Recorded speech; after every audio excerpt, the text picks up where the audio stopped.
지난 2월 16일 건국교회가 공동의회를 개최했습니다. 그러나 개회 시작 전부터 불법으로 시작해 불법으로 끝나면 건국교회의 갈등은 더욱 심화되었습니다.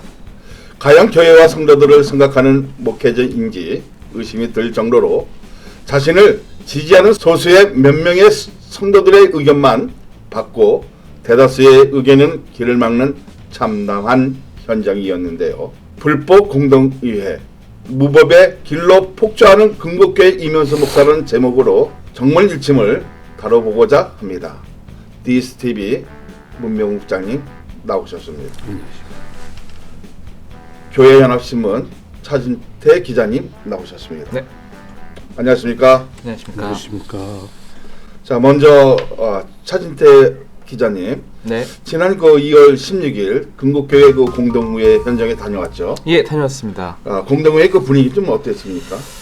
일단 현장에서 제가 오랜만에 건국교회를 방문했는데요. 건국교회 현장에서 제일 처음 느낄 수 있었던 거는 현재 교회가 지독히 분쟁 중임에도 성도들이 굉장히 자기 나름의 의견을 매우 깔끔하게 그리고 결코 과격하지 않게 좀 표현하고 있다는 느낌을 제일 처음 받았고요. 또 두 번째로 든 느낌은 공동의회 자체가 정말 기자 생활하면서 처음 봤을 정도로 매우 불합리하게 흘러갔다. 그리고 너무 불법성이 너무나 많았다라는 걸 느낄 수 있었습니다.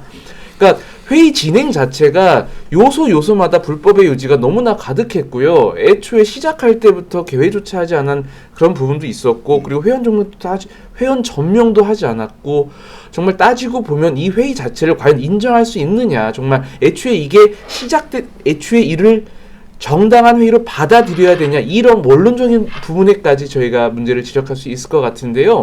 사실 그날 공동의회 현장에서 본 건국교회의 모습은 매우 대비적인 모습이었습니다. 건국교회가 현재 분쟁 중인 상황을 고려할 때 성도들의 참여가 매우 적을 것으로 예상이 됐는데, 의외로 성도들이 그 공동의회에 다수가 참석해서 자신의 의견을 피력하는 모습이었습니다.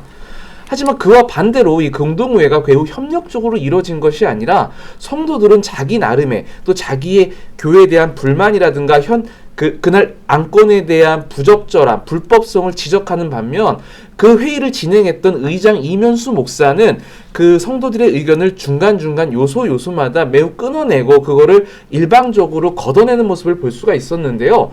또 여기에 불법과 다수의 불법이 요소마다 계속 가득하면서 이 회의 자체가 적법한 회의로서 인정받지 못하겠다는 그런 아주 안타까운 느낌마저 갖게 되었었습니다. 문병훈 국장님, 공동의회가 성립되려면 먼저 회원 전명 등의 절차가 매우 중요한데요. 이에 대해서 설명 좀 부탁드립니다. 공동의회 성수는 어떻게 되느냐, 이 문제가 나오게 되는데요. 성수 문제 같은 경우는 총회 헌법에 출석하는 대로라고 돼 있어요. 명확하게 3분의 2이다, 3분의 1이다 이런 규정이 없습니다. 바로 이런 규정이 없을 경우에는 법원의 판례에 따르면은 통상적인 보편적으로 출석하는 대로 하면 이게 과연 몇 명인지 알 수 없지 않습니까? 그런데 우리 교회는 법인이 아닌 비사단격이란 말이에요. 그래서 민법 제71조, 72조에 의해서 통상적으로 3분의 1이 아닌 3분의 2 이상의 어떤 그런 충족을 해야지 할 수 있다라는 그런 판례가 있습니다. 대부분의 판례가 여러 판례가 있었죠.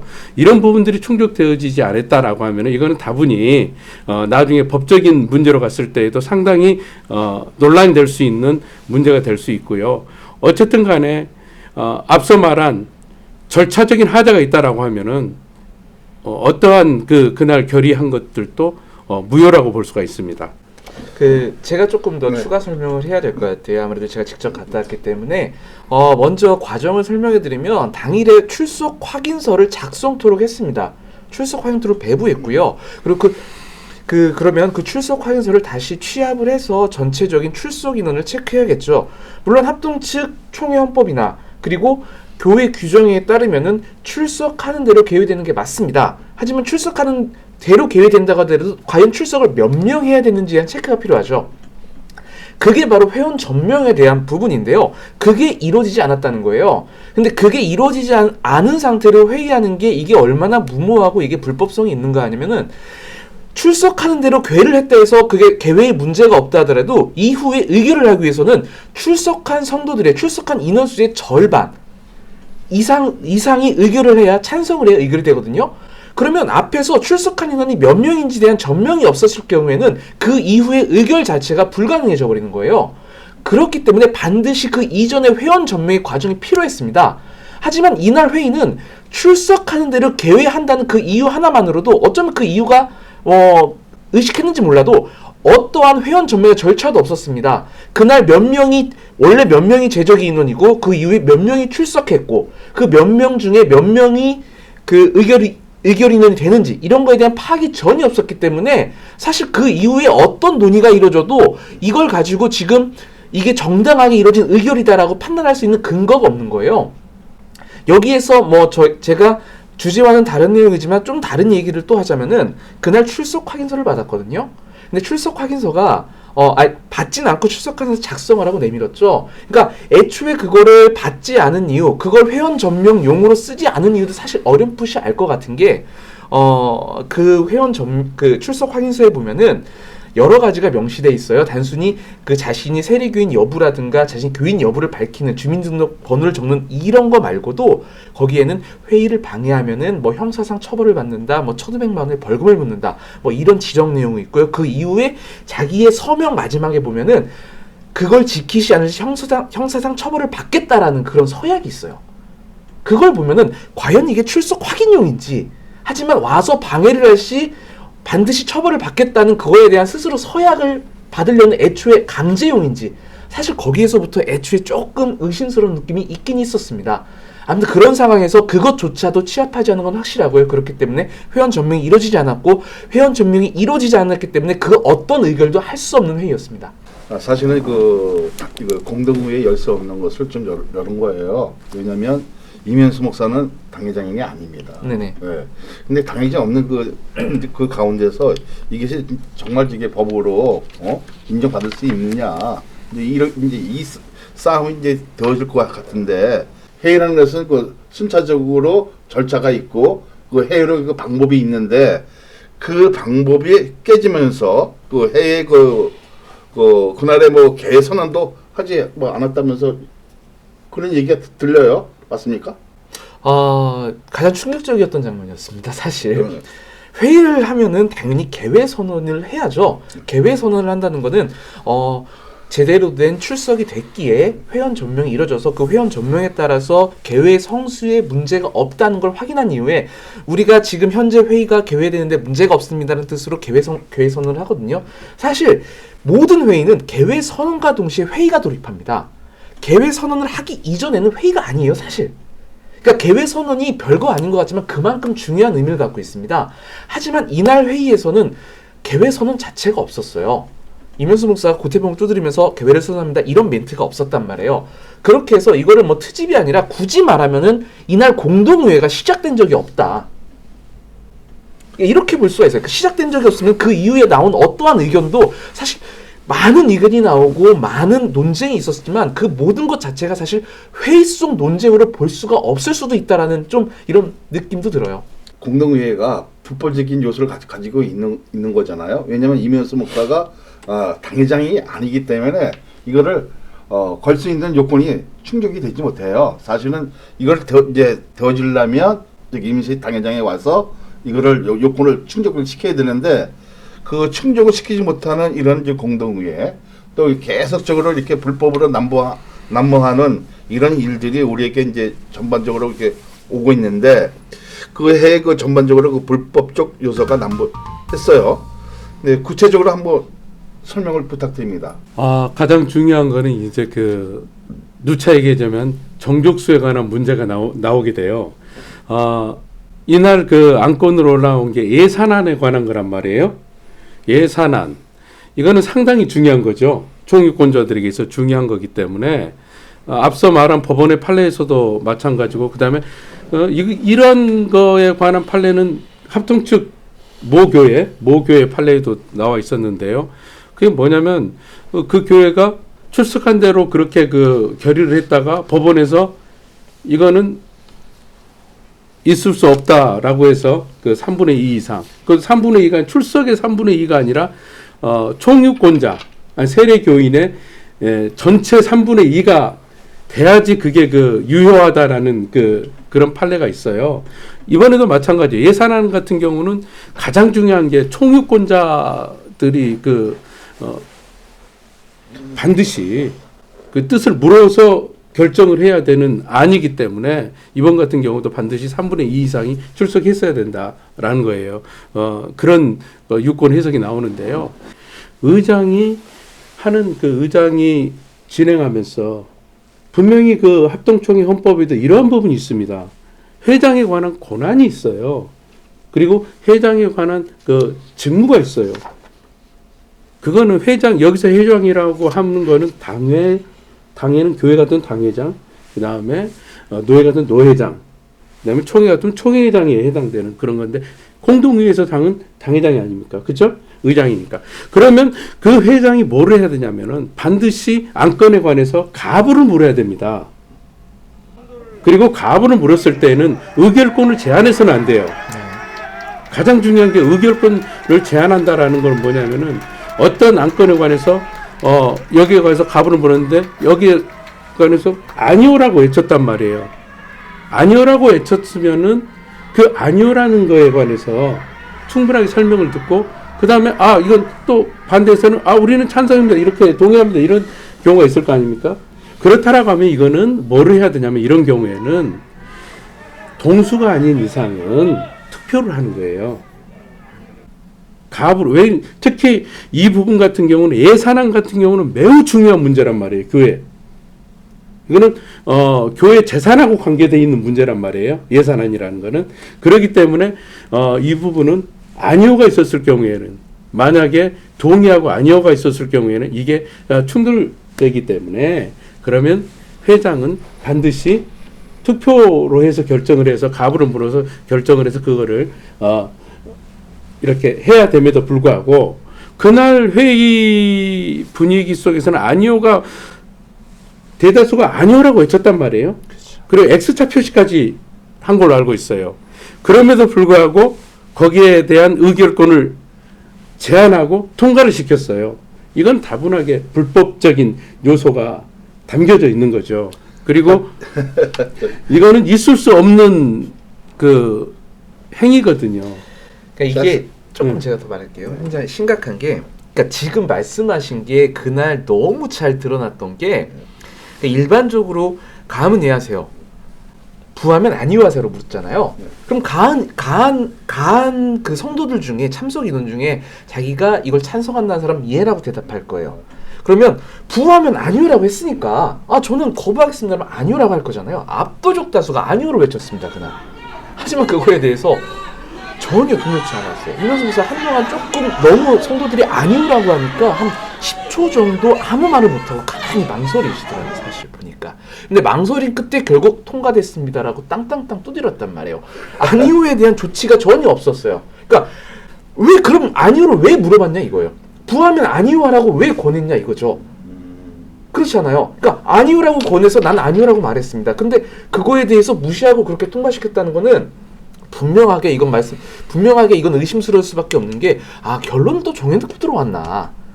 예산안을, 그러니까 회의란 건 그렇지 않아요. 회의란 거는 그 결론이 정해진 게 아니라 어떤 안건을 상정해 놓고 어떤 특정 인원들이 모여서 회의를 통해서 결과를 도출하는 걸 회의라 그래요. 그렇죠. 그렇죠. 그 결과가 어떻게 날지는 아무도 몰라요. 근데 이미 그 회의를 기획한 사람들이, 회의를 공지한 분들이 결론을 내놓고 들어와서 그 앞에서 어떤 논의가 있고 어떤 반대 의견이 있어도 본인이 애초에 계획한 대로 땅땅땅 결론을 내리고 나가버리는 그런 그림이었어요. 그게 회의입니까? 그건 회의 아니에요. 그거는 이제 우리가 가장 중요한 것이 뭐냐면 의장은 그 중립을 해야 돼요. 그렇죠. 예. 그러니까 어떤 그 무시한 그 편파적인 회의 진행에 대해서는 이거는 엄중히 이거 다뤄야 되잖아요. 왜냐하면 이게 차 기자님이 지금 금방 얘기한 것처럼 어떤 왁구를 짜서 이거를 나오면 그거 무슨 회의할 필요가 뭐가 있겠습니까? 그럼요. 공지만 하면 되지. 뭐 그거는 아닌 것 같고요. 자, 문 국장님. 네. 물론 저게 뭐 그 가정상 모든 것이 이제 불법이고 여기서 그 다른 결의는 무효가 되는 것이 아닙니까? 당연히 이건 이 부분 이번 그 공동회의 부분은 애초부터 그 절차상의 하자가 있는 회의이기 때문에 무효가 되는 것이고요. 가장 중요한 게 있습니다. 이면수 목사가 이날 그 공동회의를 안건 처리하고 그냥 폐회를 하고 가버렸어요. 그죠? 근데 문제는 여기서 발생하는 거예요. 다 좋다 이거예요. 공동의회를 했으면 안건이 상정된 거에 관해서 공동의회 서기, 네. 서기가 어떻게 기록했느냐가 중요한 거거든요. 네. 이 서기가 그날 회의한 거를 낭독을 하게 돼 있어요. 원래는요. 네. 반드시 낭독을 해야 하는 이유가 뭐냐면은 재산권이라든가 이런 예산안 이런 부분은 총유권자들에게 있어서 매우 중요한 거기 때문에 네.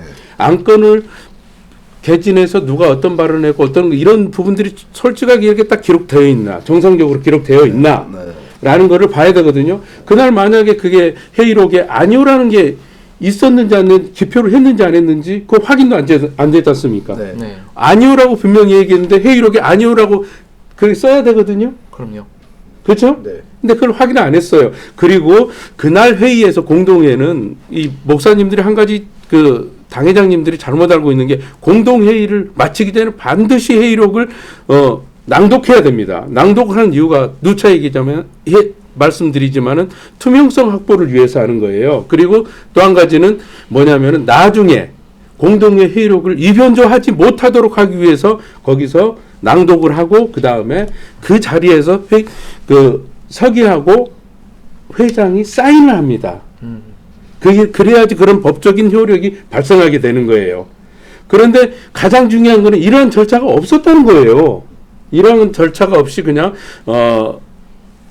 폐회를 하고 끝내버린 경우인데요. 이거는 상당히 문제가 있습니다. 사실 결과도 결과인데요.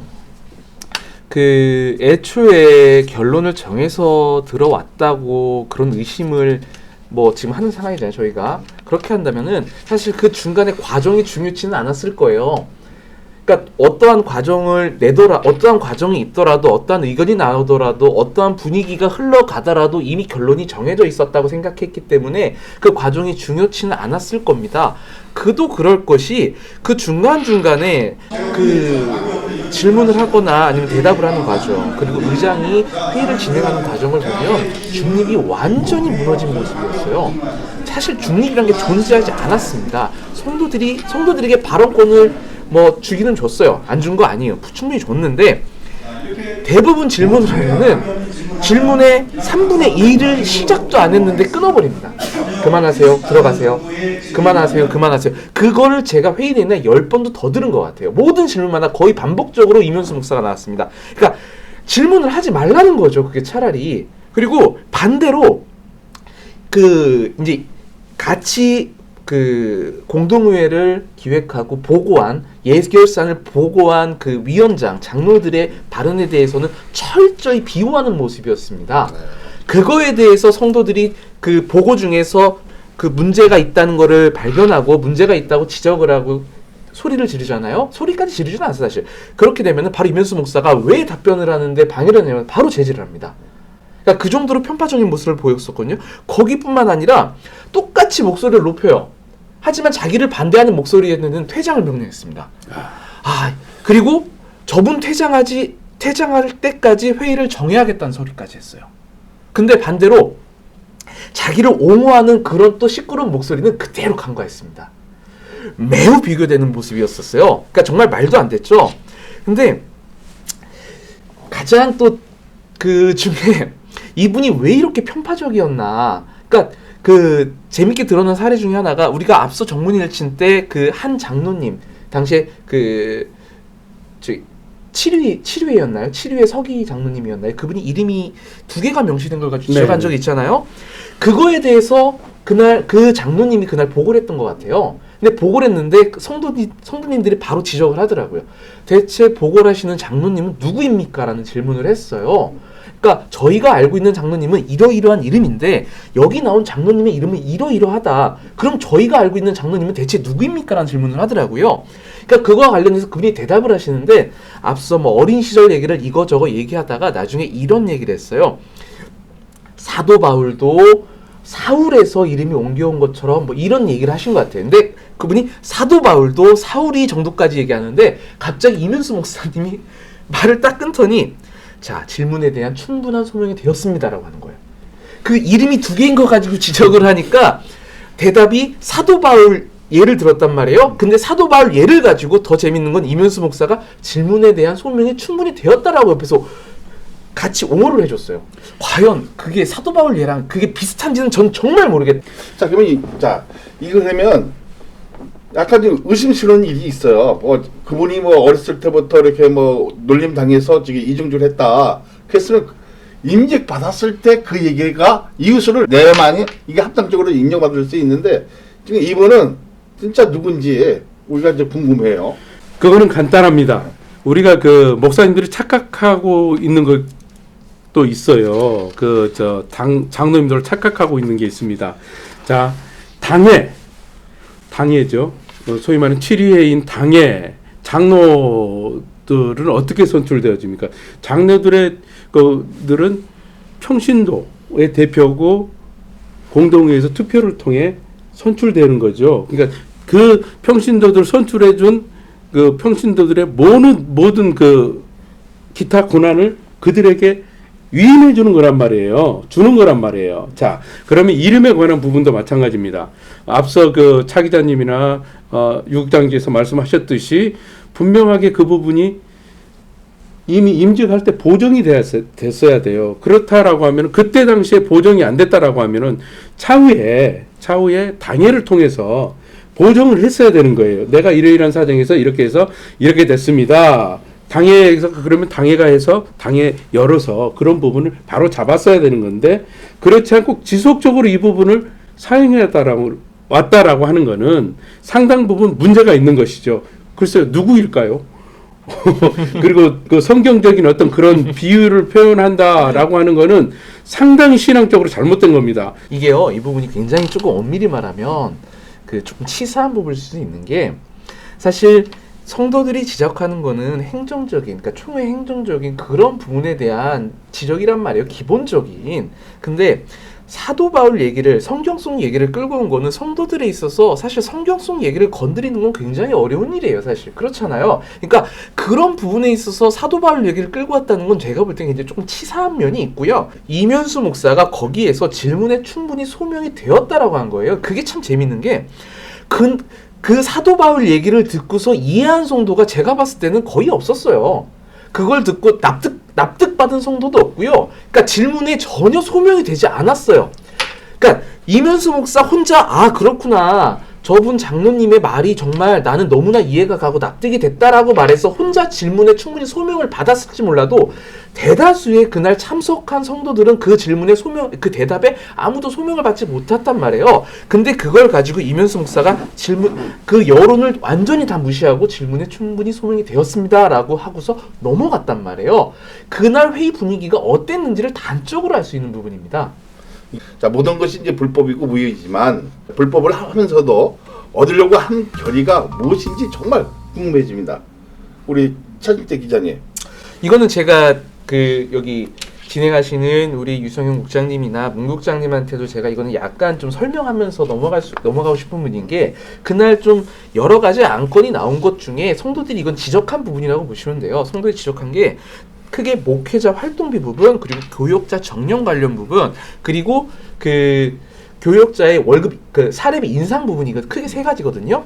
여기에서 먼저 교역자 정년 관련 부분은 교회 규정 내에 그 교역자에 관련한 정년이 분명히 들어 있습니다. 하지만 교역자 중에 3명의 전도사님께서 그 교역자 정년을 넘긴 게 발견이 됐던 거예요. 그걸 몇 년째 좀 이어오고 있는데 그거에 관련해서 성도들이 질문을 했습니다. 왜 우리 교회 전도사님 중에 이렇게 정년 넘긴 분들이 계속해서 심을 하고 있느냐? 이거는 규정의 위반이 아니냐? 두 번째, 목회자의 사례비 인상과 관련해서 성도님들이 왜 이것도 우리 규정을 초과해서 이렇게 하느냐 했어요. 근데 이거와 관련해서 거기서 이제 대답을 합니다. 대답을 하는데 먼저 정년과 관련해서는 이렇게 대답을 했어요. 뭐 여러 가지 앞에서 얘기를 했지만 그걸 빼고 당회에서 결정한 거다. 당회에서 결정한 거다. 그래서 당회에서 결정하면 뭐든지 된다라는 식으로 이렇게 얘기를 했어요. 규정 위에 당회가 있는 거죠. 그렇죠? 규정 내에서 당회가 결의를 해야 되는 건데 규정에서 엄연히 정년을 포함하고 있음에도 불구하고 당회가 규정을 무시하고 결의를 했단 말이에요. 그거에 대해서 당회가 결의했으니까 매년 이렇게 하면 상관이 없다는 식으로 이면수 목사가 대답을 했고요. 두 번째, 목회자 사례비 인상과 관련해서는 1차적으로 그 이유에 대해서는 충분히 납득이 가요. 그러니까 워낙 그 목사님이 사례비가 적었기 때문에 사정상 좀 높여줘야 됐다. 그건 이해가 가는데 중요한 거는 앞에 정년과 마찬가지로 규정 이상의 과정을 자기들이 이행하고자 할 때는 당의 결의로 할 게 아니라 임시 공동의회로 소집해서라도 외외적인 결의를 하거나 아니면은 규정한 수정에 들어가야 되거든요. 그렇게 해서 그걸 이행해야 되는데 단순히 당의 결정만으로서 그걸 이행해 놓고서 그걸 아무런 상관없다는 식으로 얘기했다는 거예요. 그 이유에 대해서 지적하는 게 아니었어요. 성도들도 그 공동회의가 끝난 다음에 대체 규정이 왜 필요하냐 이거예요. 그러니까 올려준 거를 뭐라고 하는 게 아니라 이렇게 할 거면 규정이 뭐가 필요하고 당회가 모든 걸 다 해버리지. 당회에서 모든 걸 다 할 수 있으면은 규정이 뭐가 필요하고 왜 공동회의를 왜 하냐 이거예요. 그러니까 기본적인 회의에 대한 예의가 없는 거죠. 이러한 발언 자체는.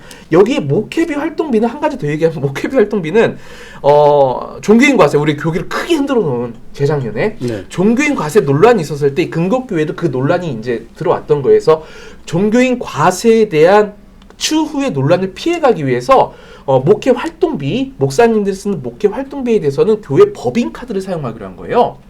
그렇게 해서 성도님들이 지적을 했습니다. 한 성도가 우리가 작년에 이렇게 목회 활동비를 법인카드로 집행하기로 했는데 그게 과연 지켜졌느냐. 아마 안 지켜졌다는 거를 의심했겠죠. 지켜졌느냐. 왜 그거에 대해서는 제대로 보고를 하지 않느냐라고 해서 물었어요. 그러니까 그때 목회 활동비가 1년 또 연 1,200만 원 이면수 목사님이, 근데 올해 그게 1,560만 원으로 한 소폭 늘어났거든요. 그 늘어난 부분에 대해서만 재정위원장님께서 설명을 하고 법인카드로 집행을 했는지 안 했는지, 안 했다면 왜 하는지 이거에 대한 설명은 전혀 없었어요. 왜? 만약 그게 안 했다고 하면 지난해 공동회의 결의를 어기게 된 거거든요. 근데 끝내 그 대답은 듣지 못했습니다. 그래서 이러한 논란들이 이날 계속해서 있었습니다. 목사님, 네네. 그러니까 정년이 있어도 그 당회 결정하면 할 수 있다는 이면수의 목사의 그 발언을 어떻게 생각하십니까? 이거는 애초부터 그 잘못된 생각이고, 이거는 그 총회 만약에 재판에 넘겨진다고 할죠, 이건 불법이라고 아마 될 확률이 높습니다. 세상법으로 가면 당연히 불법이죠.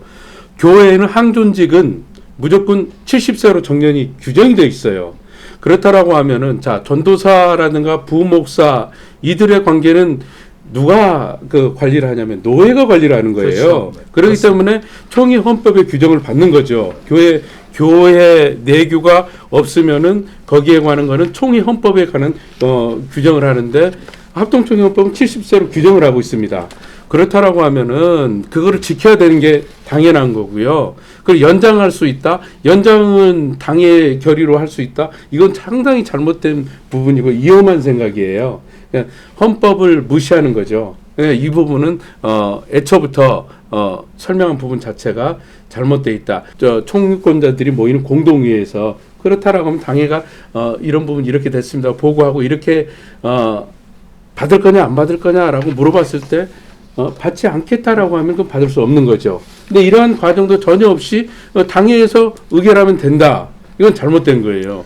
엄연하게 정년이 규정되어 있기 때문에 그건 안 된다는 거죠. 그 의장은 가부만 물으면 되는 거예요. 맞습니다. 사실은, 가부에 대한 것을 맞습니다. 해서 그 가정 속에서 나오는 그 의견을 전달하는 것은 뭐예요? 누구에게 전달해야 돼요? 회원들에게 전달해주면 되는 거거든요. 근데 이 회의를 굉장히 망각하고 안이하게 생각한다는 건 이미 이 지도자의 그 정신을 지금 균형이 없는 사람이죠. 의장은 가부만 물어야 되는 게 맞아요. 합동총회 헌법에도 분명히 회장이 의견을 개진할 경우에는 의장석에서 나와서 아마 이렇게 그 의견을 개진하도록 돼 있어요. 내 의견을 발표하도록 돼 있고 그렇게 돼 있는데 물론 이제 그 목사님이시니까 이런 부분은 더 잘 아시겠죠. 그럼에도 불구하고 그걸 올권해서 했을 경우에는 그거는 다분히 불법인 거죠. 당의 중요한 거는 당의 고난, 그 고난의 힘은 누구에게 있느냐는 거예요. 당에게 있는 게 아니에요. 착각하고 있어요. 대한민국의 권력은 누구에게 나옵니까? 국민으로부터 나오지 않습니까? 똑같아요. 교회의 권력은 누구로부터 나와요? 총유권자예요. 그렇죠. 총유권자죠. 예, 총유권자로부터 나오고 있고 그 총유권자들이 너희들 가서 이러이러한 거를 일해라고 한 게 바로 장로들입니다. 그럼에도 불구하고 그러한 것들을 무시하고 총유권자들에 관한 그런 것들을 제한하고 이런다는 거는 있을 수 없는 일이고요. 중요한 게 뭐냐면요. 예. 공고사직한 것도 사실은 총유권자들의 의견이거든요. 그렇죠. 의견이고. 근데 이거를 지금 막 물리트는 거잖아요. 여기에 반대하는 사람들은 다 지금 면직을 줬어요. 네. 진짜 있을 수 없는 그 일을 아주 벌려버렸죠. 이런 잣들은 대한민국에서 없어요. 지금 대한민국 교회에서도 찾아볼 수 없는 일을 지금 했어요. 뭐 그래서도 그렇죠. 뭐 어떤 예. 관심을 가지고 이제 해결을 뭐 할 수 있는 방법이 나오겠지만 참 부끄럽습니다. 그러니까 이 말이요. 네. 지금 이면수 목사의 이 발언이 굉장히 지금 이 근곡교회 사태에서 크게 보면은 의미 있는 발언인 게요. 이날 이면수 목사가 정확히 이렇게 말을 했습니다. 정년이 있어도 당의 결정이라면 얼마든지 할 수 있다. 당회가 결의했기 때문에 그분들을 교역자로 매년 받아들일 수 있다. 이렇게 말했단 말이에요. 자, 정년이 지난 사람에 대한 재임을 말하고요. 그리고 그 재임을 말하는 거, 이거는 사실 재임과 관련된 건 인사권이란 말이에요. 지금 근곡교회의 사태의 핵심은 바로 인사 규정에 있는 거예요. 해임과 재임. 그렇죠. 해임과 재임을 가지고 말하는데 지금 이면수 목사 스스로는 당회가 결의하면 이 인사권이 가능하다고 말하고 있는 거예요. 하지만 본인에 대한 해임, 본인에 대한 인사권에 대해서는 당회가 할 수 없고 노예만 할 수 있다. 이렇게 또 주장을 하고 있는 거예요. 굉장히 어폐가 있는 거죠, 이거는. 백플란드가 뭐냐면 노예라는 거죠. 근데 노예에서 이거를 막아주니까 이게 온전한 것처럼 비춰진다는 거예요. 그러니까 지금 이 사태에서 성도들이 빠져 있어요. 네. 그러니까 교회의 중심 아까 말씀하신 대로 성도들이 돼야 되고, 그러니까 그 총육군단 성도들이죠. 성도들이 돼야 되는데 그 공급교회 사태에서 성도들은 빠져 있습니다. 그러니까 그 이면수 목사 이하 그 당회와 노회가 모든 거를 지금 가지려 하고 모든 걸 하려고만 하고 있지 자신들의 운명 자체를 성도들이 스스로 결정할 수가 없어요. 성도들이 결정할 수 있던 게 유일하게 지금 참여기회가 공동의회였는데 공동의회조차 지금 이런 지경으로 전개가 되니까 성도들이 정말 분노하고 있는 거예요. 정말 그전에는 한 가닥의 희망이라도 걸었다고 하면은 그 회의를 통해서 뭔가 조금이라도 이루고 의견을 반영하려고 했던 그 성도들조차 공동의회가 이렇게 돼버리니까 여기서 완전히 무너져 내린 모습이었습니다. 영상을 잠깐 보고 이야기를 나누겠습니다. 근곡교회가 자꾸 생각이 나더라고요. 생각이 안 날 수가 없어요. 내가 자라고 내가 신앙생활을 시작한 교회고 내가 사랑의 모습을 봤던 교회가 더 이상 옛날의 모습을 가지고 있지 않고 또 노력하는 모습도 보이지 않는 이 상황이 좀 마음이 많이 아팠고 그래서 오늘 시위의 자리로 나왔어요. 한 개인을 끌어내리려고 혹은 그에게 정죄하는 마음을 가지고 온 게 아니라 시위 자리에 서는 청년들이나 또 아니면 시위를 보고 있는 사람들이나 마음이 많이 아플 거라고 생각을 해서 내가 여기에 나오는 게 위로가 될 수도 있겠다라는 생각을 하면서 나와왔고 그런 모습을 보이려고 좀 노력을 많이 했던 것 같아요. 제가 주제 넘게 조금 이런 말을 하는 게 맞는지는 모르겠지만 첫 번째로는 기도가 가장 우선이 돼야 될 것 같아요. 그 기도는 본인의 믿음을 위한 기도가 돼야 할 것 같고 내가 이 교회가 어떻게 돌아가고 있는지는 판단하기 전에 아는 것이 맞다고 생각을 해요. 그러고 나면 본인이 가지고 있는 주관대로 본인이 가지고 있는 믿음과 잣대대로 스스로 판단이 설 거고 그때에 행하던 기도를 하던 그것까지 권면을 하고 싶진 않아요. 다만 우리가 가장 잊고 있는 건 사랑의 모습. 사랑을 포기하면 안 될 것 같아요.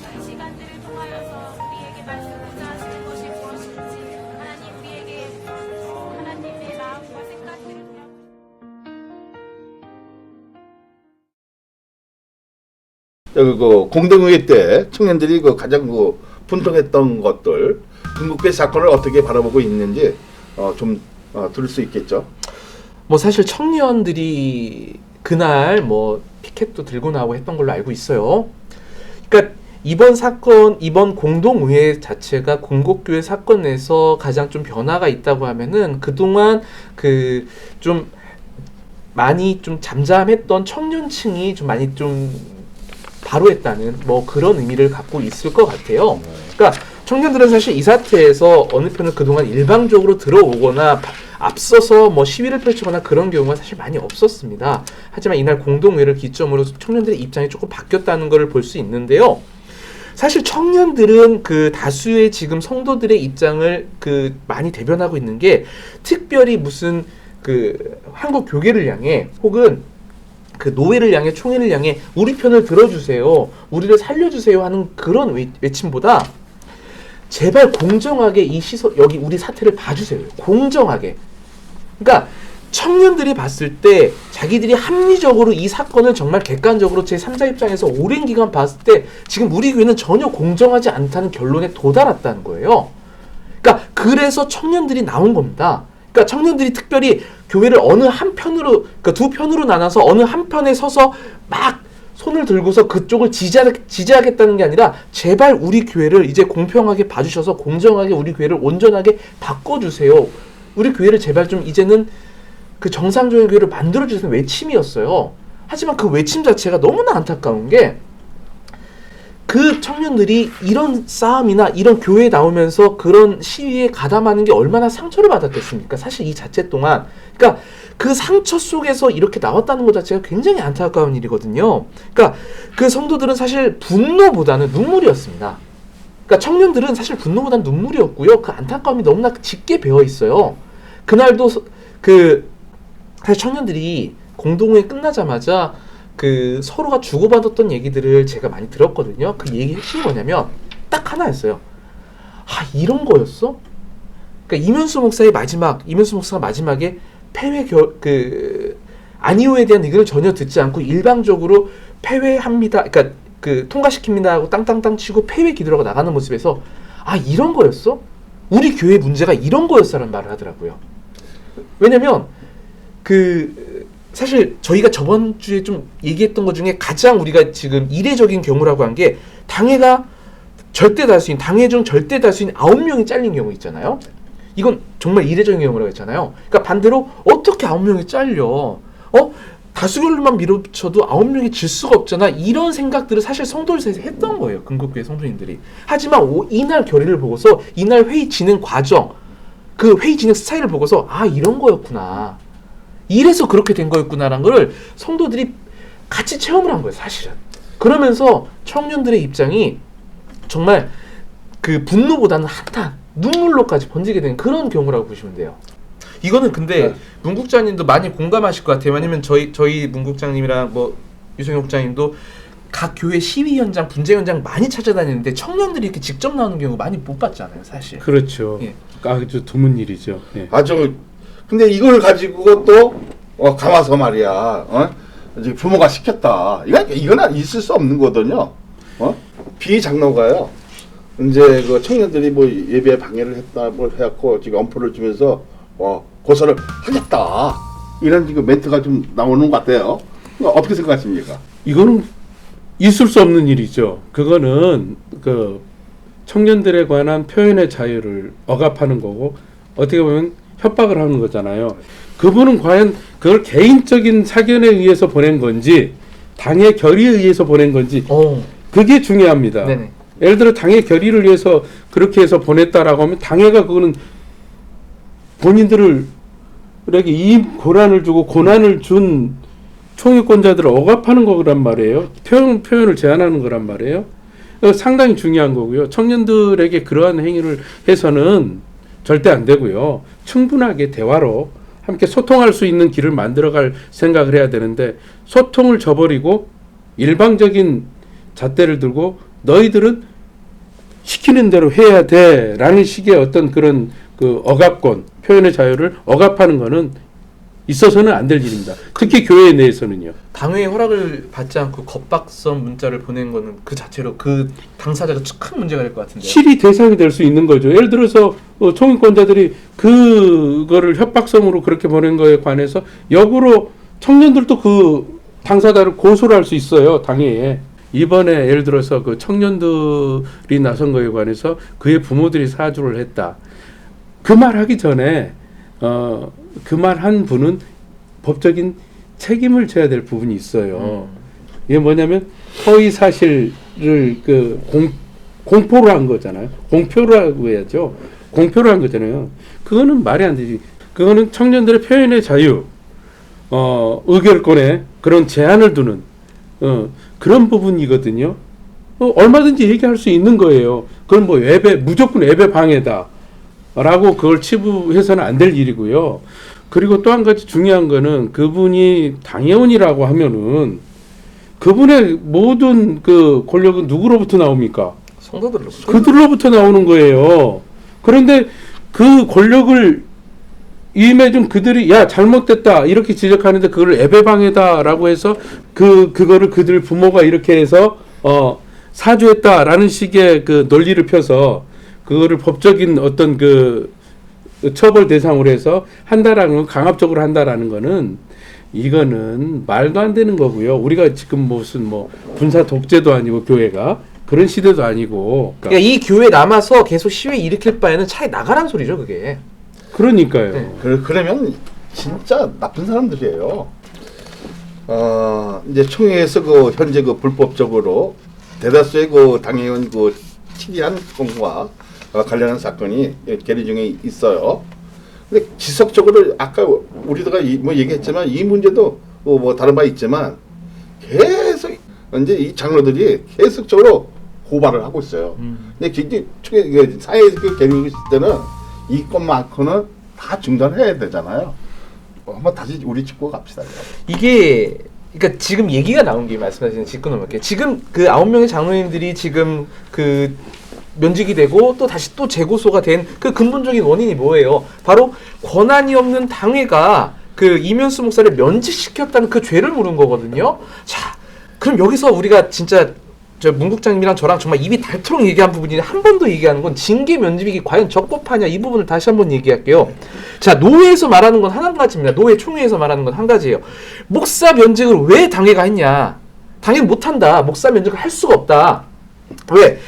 그 근국교회에서 이면수 목사에게 행한 것이 바로 징계 면직이거든요. 네. 그 징계 면직을 목사 면직으로 보고서 목사 면직을 할 수 없다. 너네가 한 징계 면직은 당회의 권한이 아니다. 이렇게 비난을 하고 이걸 인정 안 하는 거예요. 근데 짚어보면 다시 그 우리가 좀 크게 큰 그림으로 보면요. 면직이란 건 결코 목사 면직에 한정되는 단어가 아니에요. 목사 면직은 면직 중에서 교회 내에서 그걸 활용하는 단어일 뿐이고요.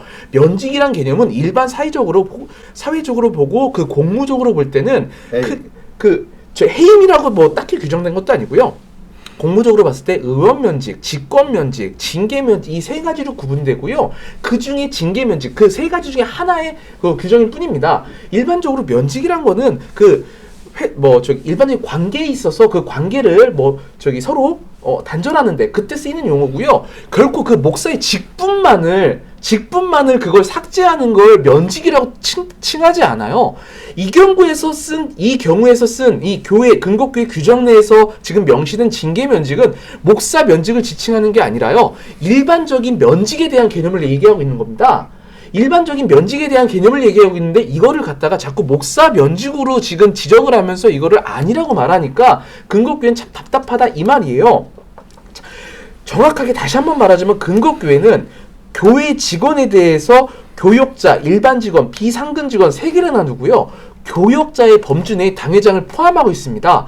교역자가 직원이란 말이고요. 그리고 그 직원은 바로 이 징계 면직, 이 인사 규정에 적용을 받게 돼 있습니다. 자, 그럼 왜 이렇게 당회장까지 이 직원의 범주에 넣고 왜 인사 규정을 포함시켰냐면은 이 부분에 대해서도 제가 직접 가서 취재를 했었어요. 전임 목사님께서 이 교회 규정을 만들 때 당회장, 담임 목사에 대한만 특혜를 받거나 이런 걸 전혀 원치 않았다 하시더라고요. 일반적인 교역자도 똑같이 그런 규정에 적용받고 그리고 그걸 통해서 교회가 공정하고 또 온전하게 발전할 수 있는 걸 도모하기 위해서 이러한 규정을 스스로 삽입했다 하시더라고요. 저는 그런 부분에 있어서 근거교회 자체가 굉장히 애초에 출발 자체를 깨끗하게 하고 또 아름답게 발전하기 위한 그런 과정이 있다고 생각을 했단 말이에요. 엄밀히 말해서 그 전임 담임 목사님께서 그러한 취지로 이거를 만들었는데 그런 그 교회 규정 내에 징계 면직을 목사 면직의 그런 의미로 해석해가지고 넣겠습니까? 전혀 아니에요. 이걸 이런 식으로 호도하는 거는 사실 제가 봤을 때는 아시면서 자꾸 이걸 이렇게 모는 것 같아요. 하지만 제가 이렇게 또 말씀드리는 거는 우리가 이전에 정문인 치면 찍었을 때 그때 너무나 많은 또 그런 쪽에 문의가 들어와서 제가 굳이 다시 한번 또 설명을 해드리는 겁니다. 사실은 이제 많은 사람들이 이제 오해의 요소를 가진 부분이 하기도 하잖아요. 근데 사실은 이것이 불법이 아니고요, 합법이고 또 정당성을 가지고 있는 이게 법적인 그 요소를 다 갖춘 거거든요. 그러면 이제 중선로에서도 그 교회의 그 자유권 존중해주고 그 의결권 제대로 받아서 해결해주면 끝나는 거거든요. 그러니까 간단하게 차 기자님께서 이제 설명을 하고 지금 육자님 말씀드렸는데요. 이거는 이렇게 보는 게 타당합니다. 뭐냐면은 계약직 즉 기간제죠. 기간제를 끝나면은 보통적으로 통상적으로 그걸 연장을 하느냐 아니면은 마느냐라는 부분인데 그러면 당에서는 이거예요. 일방적으로 너 기간제 끝났으니까 끝났어 가 이게 아니었단 말이에요. 계약이 끝나니까 가 이게 아니라 자 당신 여기 부분에 관해서 그러면 총인권자들에게 7년간 후에 하기로 했으니까 한번 묻고 신임을 본인이 묻기로 원했고 또 그렇게 한다고 설명을 했으니까 그걸 물어봅시다 했는데 본인이 거부했어요. 그러면 그거는 뭐냐면은 세상 회사로 말하자면은 기간제를 너한테 한 번 더 기회를 주려고 그랬는데 내가 거부해서 그럼 끝나버린 거예요. 네. 그리고 그 계약이 만료돼 버린 거예요. 그리고 이면수 목사가 뭐라고 했었냐면 당의 그 결정을 존중하겠다 그랬어요. 따르겠다. 그러니까요. 예. 그래서 따르지 않은 거거든요. 바로 이제 네. 그 부분인데 그 부분을 가지고 목사님들이 어떻게 했냐면은 누차이건 정치 19조죠. 그 부분을 가지고 이제 자꾸 말씀하세요. 목사에 관한 질의권은 당연히 그 노예가 있는 거 맞아요. 맞죠. 맞지만 그 경우하고 이 경우는 다르다. 그러니까 그분은 그 계약직이 끝나는 순간 뭐로 됐냐면은 무임 목사가 되는 거예요. 노예 소속된 무임 목사가 된 거죠. 아무것도 아닌 거거든요. 예, 목사직을 파직한 게 아니고. 그러니까 이면수 목사를 면직한 적이 없어요. 이면수 그러니까요. 당회장을 면직했습니다. 그러니까 당회장을 면직했으니까 이 사람은 노예에 속한 무임 목사가 된 거란 말이에요. 이제 공대공을 보니까 그 불법을 더하는 그 안타까운 그 상황이 벌어지고 있는데요. 자, 마지막으로 근거교회 사태와 관련해 두 분의 그 정문 일심 각각 부탁드립니다. 네, 지금 한국 교회 주요 교단은 어느 순간서부터 그 세상법에 상당한 그 영향을 받고 또 그로 인해서 또 상당한 그 피해도 받았습니다.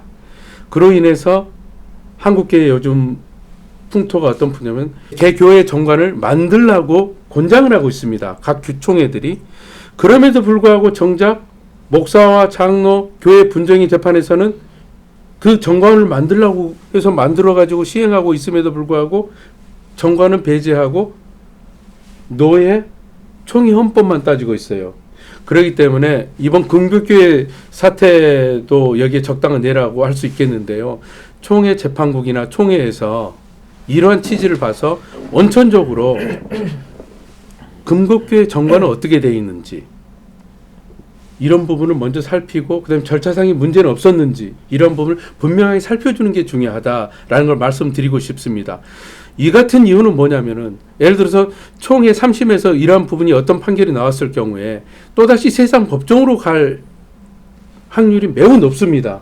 그렇다라고 하면 세상 법에서는 앞서 말씀드린 대로 가장 우선적인 교회 정관서부터 보기 때문에 이런 부분을 잘 살펴서 재판국에서도 하시고 또 한 가지는 총회가 원만하게 해결되어질 수 있도록 이 부분은 하루속히 결론을 내려주시는 게 좋다라고 생각합니다. 이번 공동의회 중에 성도들이 이면수 목사를 향해서 당신은 우리의 담임 목사가 아니라는 얘기를 한 적이 있어요. 어떤 성도분의 그 발언에 의해서. 자, 그 발언에 대해서 그 당시 재정 보고를 했던 장로님께서 나와서 어떻게 답변을 했냐. 그러니까 노회에서 이면수 목사의 담임 확인서 같은 거를 이제 줬나 봐요. 그걸 보여주면서 노회에서 인정한 우리 담임 목사가 이면수 목사다. 한마디로 그러니까 뭐 이런 말은 안 했지만 뭐 제가 좀 그 해석해 보면은 너희들이 이면수 목사가 담임 목사가 아니라는 근거는 뭐냐? 난 근거가 있다 이거예요. 그래서 저는 그 노회의 그 담임 목사 증명서라고 해야 될까요? 그거 자체가 지금 마치 이 근곡교회를 대변해주는 그런 문서 같아서 말씀드리는데 노회나 총회 목사님들께서는 결국 이 교회가 어떻게 되기를 원하시는지 저는 여쭙고 싶어요. 만약에 이 교회를 끝까지 해서 이면수 목사를 이 당회에서 이면수 목사를 징계 면직한 거를 불법으로 치부하고 이면수 목사를 끝까지 담임 목사를 안 치료한다면 결국 그게 노회법이나 총회법에 의해서 이면수 목사가 담임 목사가 될 수는 있어요. 근곡교회 담임 목사가 될 수는 있지만 결코 이 성도들의 담임 목사가 될 수는 없습니다. 이 성도들은 근곡교회 담임 목사가 이면수일지 모르지만 우리의 담임 목사는 이면수가 아니라고 지금 말하고 있는 거예요. 그러면 어떻게 되겠습니까? 결국 교회는 분열됩니다. 합동총회, 우리나라 한국교회 중에 얼마나 개교의 분쟁이 많은 곳입니까? 얼마나 개교의 분열이 많이 있는 곳입니까? 그 수많은 분열을 겪은 다음에 얻은 교훈이란 게 있을 텐데 그 교훈을 어떻게 왜 단 한 번도 참고하지 않았는지 또 하나의 교회 분열을 만들었는지 저는 정말 이해할 수가 없습니다. 그렇게 들었을 때 이 근곡교회는 아직 분열이 되지 않았습니다. 아직은 막을 수 있습니다. 누가 막습니까? 총회와 노회가 막을 수 있습니다. 성도들을 위해서 성도들의 아픔을 이제 치유해주기 위해서 그걸 분열을 막고 다시 온전한 교회로 다시 예전의 근곡교회로 회복시킬 수 있는 것은 노회 목사님과 총회 목사님들의 바로 의무이자 책임입니다. 이제는 더 이상 이 교회를 분열의 늪으로 모는 게 아니라 교회를 정말 회복의 치유의 하느님의 품 안으로 다시 데려올 수 있는 그런 노회와 총회가 됐으면 하는 바람입니다. 교회에 대한 의결권을 이제 존중해주는 그런 풍토가 되어지면 이런 식의 분쟁이 다시는 일어나지 않을까 생각이 되어지는데 오늘 그 두 분의 그 말씀 속에 좀 제가 부끄럽기도 하고 깨닫는 그 부분이 많이 있는 것 같아요.